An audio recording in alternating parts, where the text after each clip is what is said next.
Welcome back to another edition of Online Permit Search. My name is Toby with Homestar Inspections. For researching permits on a property located in the city of Delray Beach, it's first important to verify that the municipality responsible for administering permits is indeed the city of Delray Beach. You do that by going to their property appraiser's website for Palm Beach County, which is located at pbcgov.org/PAPA.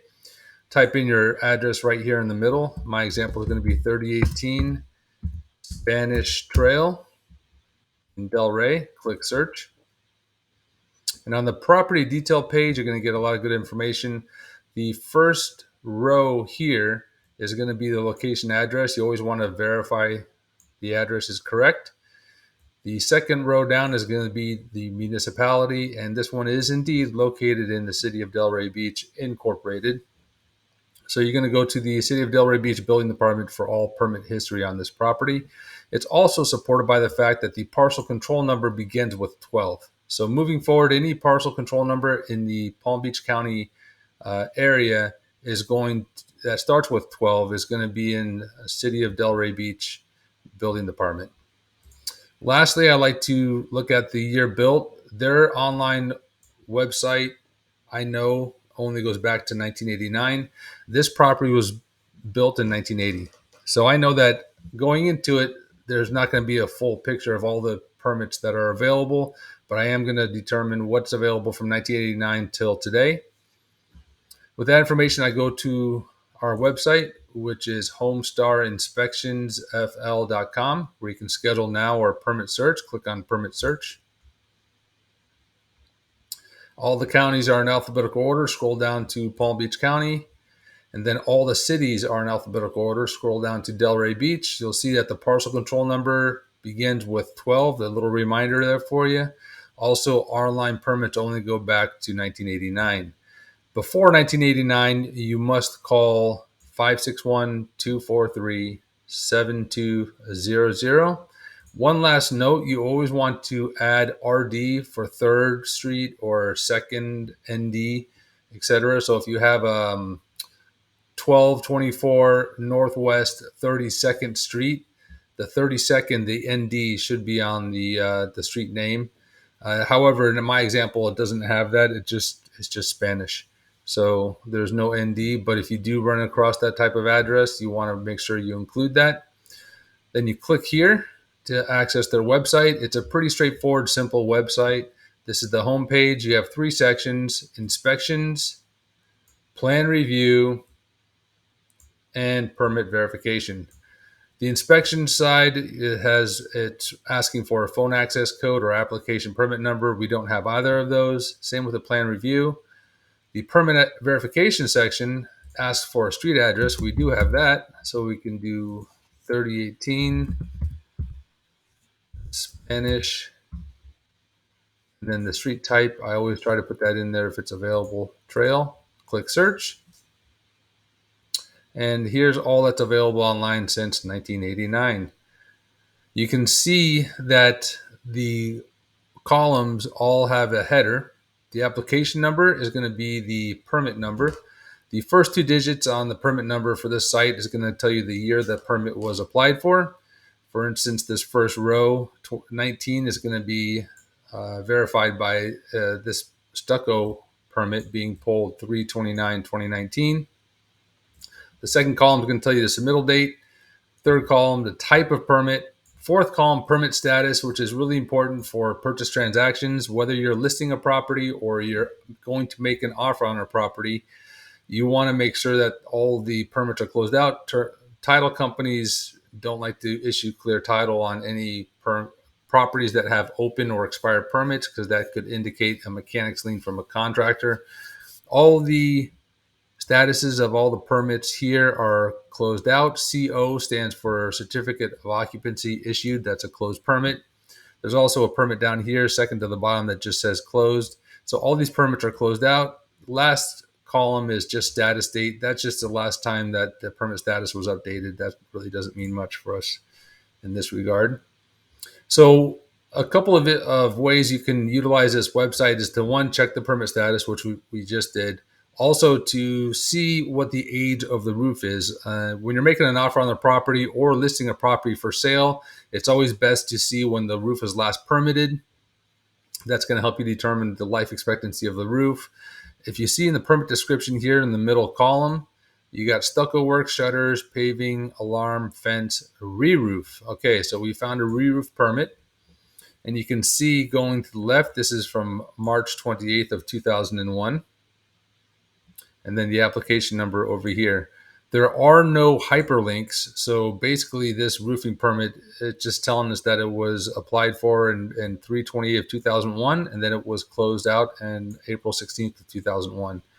Doesn't really tell us the type of permit or the type of roofing material used, which is important from the standpoint of life expectancy. Asphalt shingle roofs have an average life of 15 to 20 years, depending on the type of asphalt shingle. There's 3-tab, there's architectural. The color of the asphalt shingle, the pitch of the roof can also affect its life expectancy. These are only average life expectancies. Of course, you always have to review the condition of the roof on site. Tile roofs have an average of 25 to 30 years. Metal roofs, 25 to 35 years plus. Flat roofs, which are typically for additions or any carports, additions and structures of that nature are typically only have a 10 to maybe 15-year life expectancy. The issue with flat roofs is that they're pretty flat. They should have a pitch on them, but a lot of times they don't. They'll pond water, which acts as a magnifying glass, and then the sun just beats the crap out of it. So flat roofs, if they're drained properly, can last at least 10 years, maybe 15, but 10 years for South Florida is around the average. Asphalt shingle roofs, 15 to 20. Tile roofs, 25 to 30. Metal roofs can be from 25 to 35 years plus. And this information online will help you determine what you can expect when you get your property inspected. When you look at this roof from the property appraiser's website, it doesn't really give you much detail. But if you go to, let's say, Google Earth and do a street view, it appears to be asphalt shingle. And even if we give it the benefit of the doubt and say that this roof is actually architectural shingles, which might give it a 20-year-ish life expectancy, that would put this roof at 21 years. Again, you still have to review the property physically, get on the roof and see what the condition is. But given the age of this roof, it's near the end of its life expectancy. So going into that, whether you're listing the property, you can inform the seller that the roof is near the end of its life expectancy. Or if you're going to put an offer on the property, you can make the offer adjusted to the age of the roof.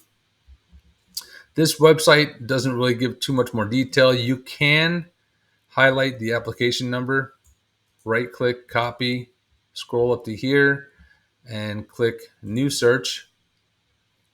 And in the inspection section, now that we have the application number, you can put that roof permit in there, paste it, and search. And it does tell you that it's the roof final. It tells you the date of the inspection. There is a hyperlink on the details, so let's click on that, see what it gives us. Not much more information, just more of the same information that we already had. It does give you a telephone access code.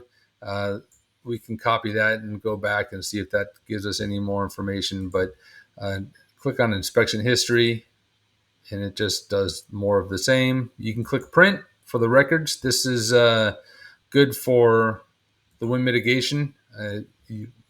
I tend to add all roof permits to the wind mitigation to support the claim of the age of the roof. You can go back to the new search and paste in the phone access code, click search, and we're pretty much, I expect that we're going to be right back to similar information that we just left once this website decides to work. Okay. Yep. So basically the same information that we had already known. If we go back using the back arrow, type in the address again, 3018 Spanish Trail, search. All the other permits are for stucco work, shutters, paving, alarm, fence, screen porch, and paving. So shutters might be good for the wind mitigation. That might help you get some credit on your insurance. Other than that, you can just use this website to see what type of work was done, if there was any additions or remodeling permits pulled, and the like. So if you have any other questions, feel free to reach out to us directly. Like this video, subscribe for more information on how to look up permits in different areas, and you can contact us directly through our website at homestarinspectionsfl.com. Take care.